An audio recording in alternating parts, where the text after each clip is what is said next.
വിവാഹം കഴിക്കാതെ ഒരുമിച്ച് താമസിക്കുന്നവരെ കൂടി ഉൾപ്പെടുത്തിക്കൊണ്ട് കുടുംബം എന്ന വാക്കിൻ്റെ നിർവചനം മാറ്റുന്നതിനുള്ള ഭരണഘടനാ ഭേദഗതിക്കെതിരെ ക്രിസ്തീയ പാരമ്പര്യം മുറുകെ പിടിച്ച് ഐറിഷ് ജനത. കുടുംബം, സ്ത്രീ എന്നിവയ്ക്ക് പുതിയ നിർവചനങ്ങളുമായി ഭരണഘടന ഭേദഗതി ചെയ്യുന്നതിന് ഐറിഷ് സർക്കാർ നടത്തിയ ഹിതപരിശോധന വലിയ ഭൂരിപക്ഷത്തിൽ ജനം തള്ളിക്കളഞ്ഞു. കുടുംബത്തെ വിവാഹവുമായി ബന്ധപ്പെടുത്തിയും സ്ത്രീകളെ കുടുംബത്തിൻ്റെ പ്രചോദനമായി അവതരിപ്പിച്ചും ഭരണഘടനയിൽ നൽകിയിരിക്കുന്ന നിർവചനങ്ങൾ മാറ്റുന്നതിനായിരുന്നു ഹിതപരിശോധന.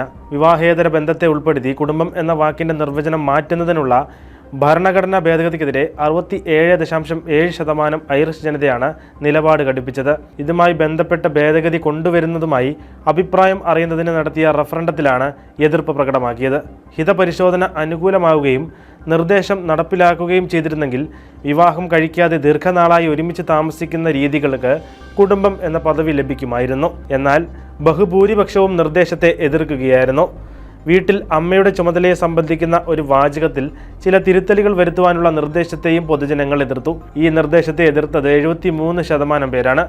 സമ്മതിദായകർ സർക്കാരിന് 2 പ്രഹരങ്ങളാണ് നൽകിയിരിക്കുന്നത് എന്നായിരുന്നു റഫറണ്ടത്തിന്റെ ഫലം പുറത്തു വന്നപ്പോൾ ഐറിഷ് പ്രധാനമന്ത്രി ലിയോ വരദ്കറിന്റെ പ്രതികരണം. അന്താരാഷ്ട്ര വനിതാ ദിനത്തിലാണ് റഫറണ്ടത്തിന്റെ ഫലം പുറത്തു വന്നതെന്നും സ്ത്രീത്വവുമായി ബന്ധപ്പെട്ട പഴഞ്ചനായതും ലിംഗഭേദം സൂചിപ്പിക്കുന്നതുമായ ചില വാക്കുകൾ നീക്കം ചെയ്യുന്നതിനുള്ള അവസരം നഷ്ടപ്പെട്ടെന്നും ഇദ്ദേഹം ദുഃഖം പ്രകടിപ്പിച്ചു. ഭരണഘടന ഭേദഗതി ചെയ്യുന്നതിനുള്ള റഫറണ്ടം സമഗ്ര പരാജയമാണെന്നും പ്രധാനമന്ത്രി സമ്മതിച്ചു.